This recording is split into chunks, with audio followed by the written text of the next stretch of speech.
रहीम सूरत बकरा अहवाल बनी इसराइल के बाद हम किस्सा इब्राहिम पढ़ रहे हैं। अगली आयत की तफसीर देखेंगे। वकालू कूनू हूदन औ नसारा।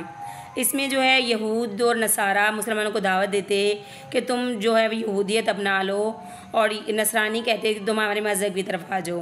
तो मुसलमानों को यहाँ दो जवाब तालीम फरमाए गए। पहला जवाब तो ये कि यहूद और नसारा से साफ कह दिया जाए कि हम भी यहूदी नसरानी ना होंगे, बल्कि हम मिलत इब्राहिमी यानी खालिस तौहीद पर कायम रहते हुए इस्लाम के ताबिया रहेंगे। दूसरा जवाब ये फरमाया गया कि इनसे कह दिया जाए कि तुम्हारे दीन में शिरक की आमेज़िश हो गई है और यहूदियत और नसरानियत के अलावा तुमने इन तमाम शरीयतों को मनसूख करके शिरक की गंदगी को अपना लिया है। मसलन यहूद हज़रत उज़ैर अलैहिस्सलाम को और नसारा हज़रत मसीह अलैहिस्सलाम को अल्लाह का बेटा नाउज़ुबिल्लाह कहते, और शिरक कोई भी नबी जो है वो नहीं बताता, और ये नबियों को भी जो है वो कहते कि इन्होंने हमें यही तालीम दी है।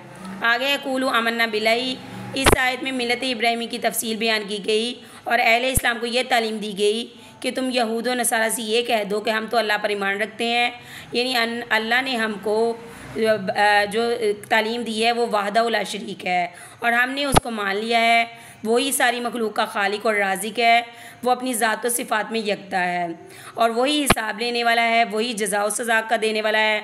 हमने दिल से कुरान पाक और इनकी तमाम अहकाम को जो रसूल अल्लाह सल्लल्लाहु अलैहि वसल्लम को भेजे गए हैं सच्चा मान लिया है, और हमारा इन सहीफ़ों पर भी यकीन है जो हज़रत इब्राहिम अलैहिस्सलाम पर नाजिल किए गए, हज़रत इस्माईल अलैहिस्सलाम पर, हज़रत इसहाक़, हज़रत याकूब और औलादे अम्बिया और याकूब अलैहिस्सलाम पर नाजिल किए गए।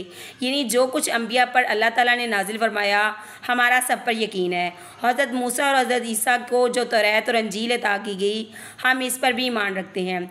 ये किताबें आसमानी थी, अल्लाह ने इनको मखलूक़ात की हदायत के लिए उतारा था। ये सब पैगम्बर बरहक थे, और सिर्फ़ उन्हीं को नहीं बल्कि अल्लाह के तमाम पैगम्बरों को हम बरहक मानते हैं, और जो कुछ इनको दिया गया वो भी बरहक है, ख्वाह वो इनके नाम और हाल हमें मालूम हो या ना हो, लेकिन हम सब पर ईमान रखते हैं। ये सब अल्लाह के पैगम्बर थे और मासूम थे, और सब की जो पैगाम था वो तौहीद ही था।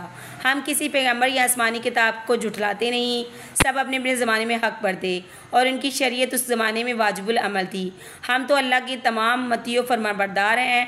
हमारा मकसद अल्लाह की अताअत और गुजारी और खालिस फरमाबरदारी है, और इसने जिस ज़माने में भी जिस पैगम्बर को भेजा वो जिसको चाहा बना दिया, और हम ये नहीं कहते कि हमारे ही दरमियान जो है वो पैगम्बर आने चाहिए, तो ये अल्लाह की मर्ज़ी थी।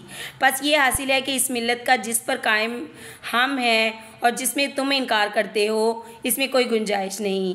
हम सब अम्बिया को मानते हैं, सब किताबों को सच्चा जानते हैं, सब के मौजूदात को बरहक मानते हैं।